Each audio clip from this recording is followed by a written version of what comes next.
And now to look at another side of the return to play, we're very pleased to welcome in on the Notre Dame Hounds Board of Governors. It is John Frape. John, how are things going? Good, Roy. Thanks. Thank you very much for joining us. Of course, we did talk to Jason Tatarnic, who's part of the SJHL Coaches Return to Play Committee. I know you're having a big hand in sort of the other side of it with the team governors, and I know there's been meetings. I know the snowball has been building, and we're trying to get the players back on the ice. Can you just sort of set the scene and tell us how have the meetings went and sort of where we are on that side of it in terms of the team's governors?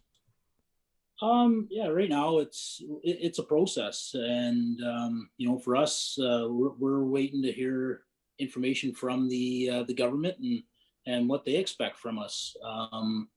We're trying to get information. I know the coaches have been doing a lot of the conversations with along with Bill Chow with the government, so we're kind of getting that information from that side, and from a business standpoint, and that's kind of the main thing that the majority of the governors, I think, are looking at right now is from the business side. Does it make sense long term, and how do we make it work? Is it something that we can make work, or if we try to make it work, is it something that might hurt this league long term? Which obviously, as the governors, that's something we don't really want to see happen. We want to see this league succeed moving forward, and that's what we want. So that's kind of what that's kind of more of the discussions we're looking at, and just trying to figure that stuff out. So yeah, from players, from coaches, from media, from staff, we all love the game. We all want to see hockey be played, but we haven't had a governor on the show just yet. So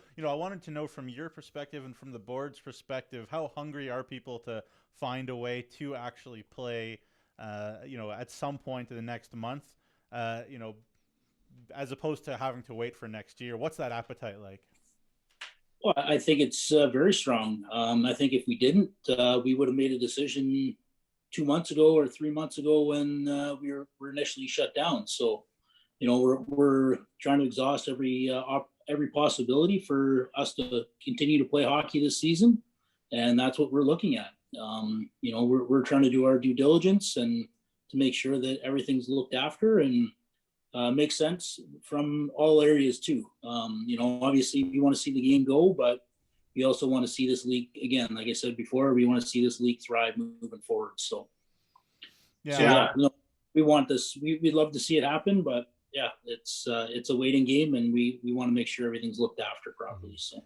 Yeah, for sure. I like to think of the Board of Governors kind of as the league's parents in some way, in that, sometimes they need to make hard decisions that stink, and obviously you guys want I'll have a lot of fun and have a great time because you guys love the game too. Absolutely. A lot of talk came out when the government agreed to give the SJHL $1 million to distribute, I guess, around the clubs. What's the process for the distribution of that money, and how much does that help potentially getting us back on the ice? With distribution, it's there to help out all the teams, and to make sure, again, we want to make sure all these teams are financially stable moving forward. Again, that's a big part of this. Again, if we're not financially stable, then we can't do a whole lot moving forward, and then there's potential loss of opportunities for these kids moving forward for these teams. So that's definitely the big part of it for us is, we want to make sure that all these finances are looked after. Going towards the bubble or any options that we would look at for this. I think the other thing that we have to look at is how many teams in our league have expenses for that October, November that never got paid. Mm-hmm. I don't know what other organizations are doing, have plans for that money. But from that's something that we have to look at is, are there bills that were incurred for October, November that teams still have to pay to cover those expenses? So I can't speak to every team and what their thought process is regarding any funding that they do receive. But that's definitely one thing that we have to look at for sure. So. We're joined by John Frape, one of the Notre Dame Hounds Board of Governors, as we talk potential return to play and sort of all the details that are going into it. I know you mentioned that it is a balancing act, and we're trying to get the players back on the ice, but we need to consider financial pedigrees of teams and if it can be achieved. You can't blame any team if they're looking at this and finding it hard to become feasible. But can you give us a little insight on how the room is in these meetings? Is it a divide 6-6?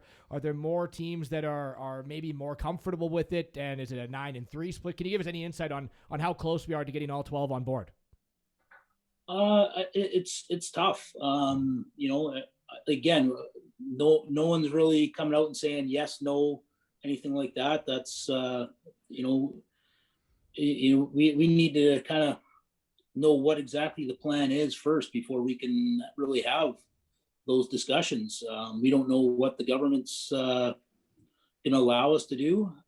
So for us to, for me to give you an answer like that, it'd be tough because, we really haven't been able to get down to that because we need to know what that whole picture looks like before we can kind of get into that. Like you said, obviously all 12 teams when we do have calls, everyone's in, and we're trying to figure out ways to make it work, but until we know exactly what's going to happen or what the costs or anything like that, it's tough for the governors, I think, as a whole to make those decisions of what we think is going to possibly happen. So right now, yeah, it's tough. So completely understandable, and I know that the proposal is close to being submitted to the Saskatchewan government, but right now it's all sort of speculation and ballparking about what it would cost SJHL club in order to move forward into this.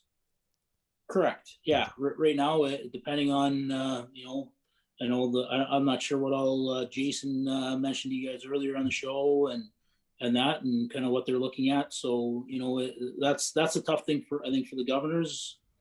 Just making sure that we have all that information. I know that's one thing for myself anyways, that when I look at it, it's what's everything, everything in, what's it going to be and all that. So it's tough to make those decisions when you don't know what it's going to be. And, that's my personal worry is, hey, if we think it's going to be this amount or this is the process, and then 2 weeks down the line it changes. Yeah. And that's the tough part, I think, from, like you say, from my standpoint. So, yeah. Yeah, for sure.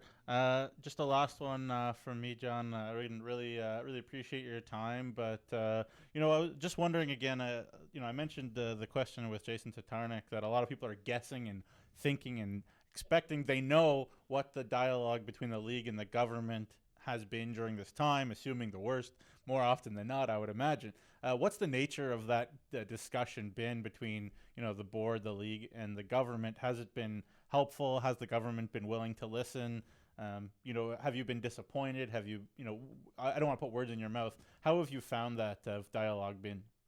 I can't speak to it really, Jamie. Unfortunately, I haven't been involved in those conversations. I think it's been more of the coaches and Bill Chow have been in those conversations. So Jason probably would have been the better guy to give you a bit of an insight into that than myself. I don't know a whole lot into it. I don't know a whole lot about it. So yeah, sorry about that. No problem.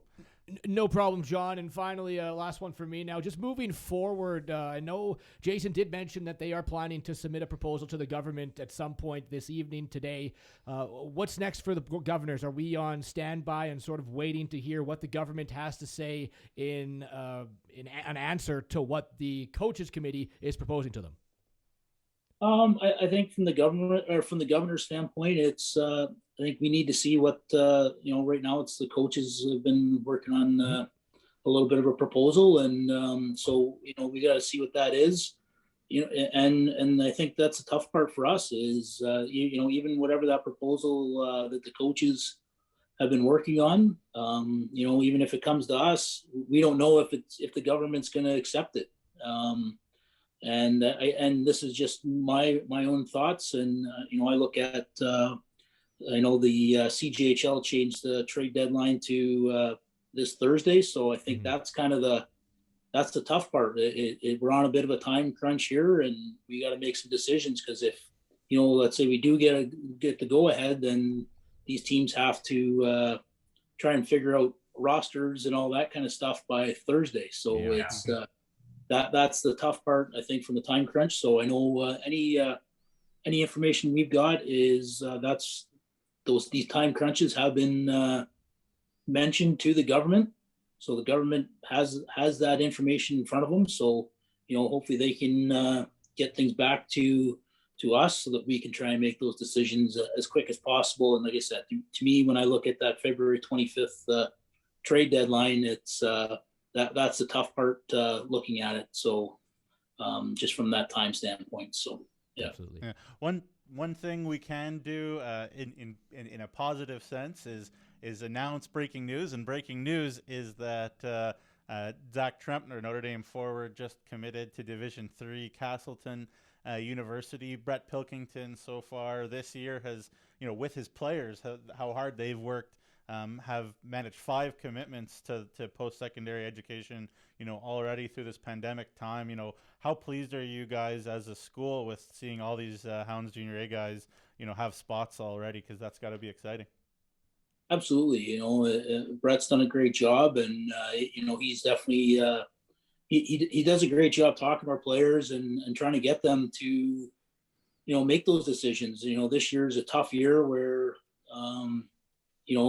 guys felt we're hoping to have a 58 game regular season and playoffs to continue to show what they can do. And I think we got about 7 games in at Notre Dame, and so you didn't get that full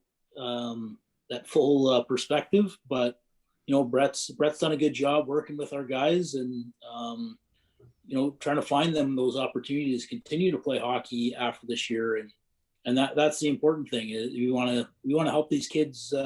That's my way of looking at it at Notre Dame, is we want to help these kids move forward in their life. It's not just hockey, but hockey is an avenue that we can use, and it's great that Brett's helping these guys, and Brett and Mitch. I don't want to forget Mitch too, and helping these guys get these opportunities to continue to play hockey moving forward. So, no, definitely we're happy with that, and hopefully we have a couple other 20s there that hopefully we can help find them some spots here in the near future as well. So. Yeah, John, as we said to Jason Tatarnic, we got our fingers crossed that we can get back on the ice, but no one's doubting the work that goes in from all parties involved. Just like a successful hockey team, it takes all 5 men on the ice, 6 including the goaltender, and it takes the Board of Governors, the government, the coaching staff, the league, all working in unison to try to get these SJHL players back on the ice. So thanks for all the work you're doing, and thanks for joining us as well.